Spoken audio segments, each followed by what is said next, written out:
नमस्कार बच्चों, इस वीडियो में क्लास 10th मैथ अध्याय 2 बहुपद पॉलिनोमियल्स का परिचय पढ़ेंगे। इसके पहले का वीडियो बना दिए हैं, नहीं देखें तो प्लेलिस्ट में डाल दी हैं, वहाँ जाके वीडियो को देख लें। पुराना भी वीडियो हो जाके प्लेलिस्ट में देख सकते हैं इस चैप्टर का पूरा, ठीक है। चलिए देखिए इसका परिचय, इसमें क्या दिया, हमको क्या पढ़ना है, ठीक है। देखिए एक घाती बहुपद को रैखिक बहुपद कहते हैं। जैसा कि देखिए क्लास 9th में हम लोग बहुपद पढ़े हैं, उसके बारे में कुछ जानते होंगे, ठीक है। तो इस तरह से देखिए एक घात में जब रहता है उसको क्या कहते हैं, एक घाती बहुपद को रैखिक बहुपद कहते हैं। एक घात में हो, एक घात कहने का मतलब यहाँ पे देखिए चर राशि में इसके पावर एक होना चाहिए। ये देखिए चर है, ये भी चर है, ठीक है। इसमें ये होना चाहिए एक एक, तो ये क्या होगा, रैखिक बहुपद होगा। बस समझ में, ये सब देखिए ए बी सी ये सब अचर है राशि, ठीक है। ये सब अचर है, इसका मान नहीं चेंज होता है। एक्स एक्स देखिए यह इसका ये मानक समीकरण है।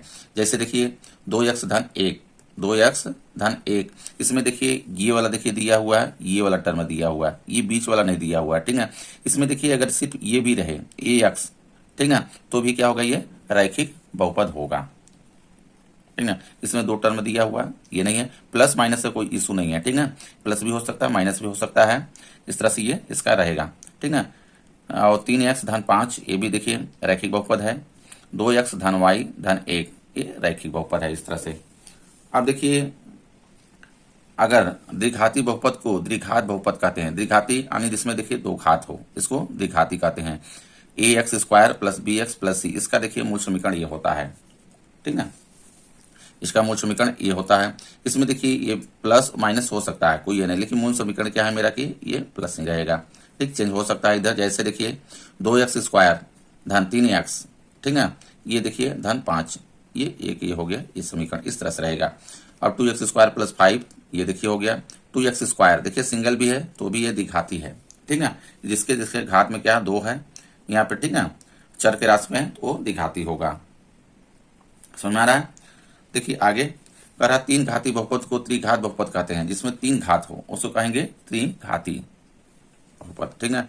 जैसे इसका देखिए मूल समीकरण होता है ax³ plus bx² plus cx plus d कि ये इसके रूप का ये होता है, ठीक है। अब इसमें देखिए समीकरण होगा 2x³ plus 3x² plus 5x plus 10, ये हो जाएगा, ठीक है। इस तरह से बनेगा, ये भी हो जाएगा 2x³ प्लस 3x², ये भी होगा, ठीक है। इसमें देखिए ये तो एकदम जरूरी है, ये होना चाहिए, त्रिघात में होगा, ठीक है। इधर का टर्म ये हो सकता है, नहीं भी हो सकता है। जैसे ये वाला देखिए है, इसमें ये नहीं है, ठीक है। इस तरह से भी ये त्रिघात होगा। अगला देखिए करा एक द्विघात बहुपद के अधिक से अधिक दो शून्यक हो सकते हैं। एक द्विघात अभी देखिए इस तरह से है, ठीक है। ये द्विघात है, इसके कारण अधिक से अधिक कितने शून्यक हो सकते हैं, दो शून्यक हो सकते हैं। शून्यक करने का मतलब x का मान जो समीकरण में x है, ठीक है। यहाँ पे देखिए x है, जब हम x का मान निकालेंगे इसमें अधिक से अधिक कितने x का मान निकलेगा, x का मान 2 निकलेगा, ठीक है। इसी को कहते हैं शून्यक। समझ में आ रहा है।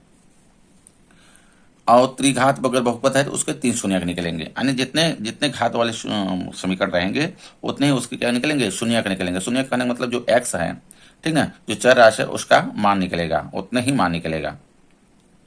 अब यहाँ पे देखिए एक द्विघात बहुपद, जैसे ये है बहुपद मूल समीकरण ax² plus bx plus c के दो शून्यक, मान ले अल्फा और बीटा है। दो शून्यक मतलब x का मान है, एक का अल्फा हो गया, एक बीटा हो गया।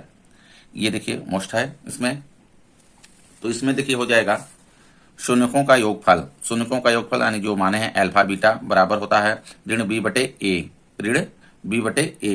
देखिए यहाँ से थोड़ा समझिए, जैसे इस तरह से देखिए मूल समीकरण है मेरा ax² plus bx plus c, ये है, ठीक है।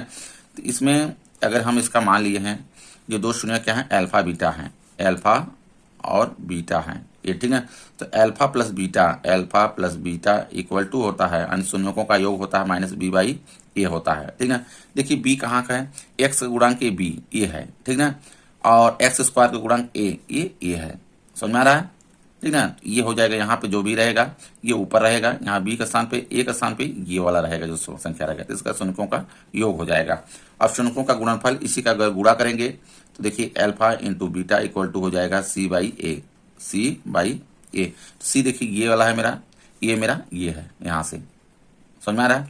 इसी तरह से देखिए अगर त्रिघात रहे, देखिए एक त्रिघात समीकरण x³ plus bx² plus cx plus d के 3 शून्यक अल्फा बीटा और गामा हो तो ठीक ना। इस तरह से देखिए ये समीकरण है, समझिए A X power cube plus B X square plus C X plus D, इस तरह से ये मानक समीकरण है त्रिघात का।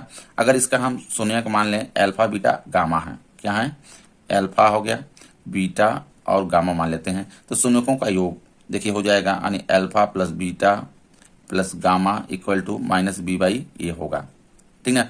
बी देखिए यहाँ पे है, यानी एक्स स्क्वायर का गुणांक बी होगा, ठीक ना। ए है, ध्यान दीजिएगा। और इसका देखिए गुणनफल हो जाएगा alpha into beta into gamma equal to C by A होगा। सी देखिए यहाँ पे एक्स का गुणांक है, एक्स पावर क्यू का गुणांक ए है, ये होगा, समझ में आ रहा।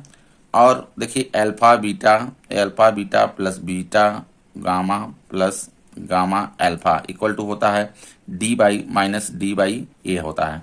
डी देखिए मेरा ये होगा, ठीक ना, इसका मान रखेंगे और ए का मान ये होगा। इस तरह से देखिए इसमें हो गए।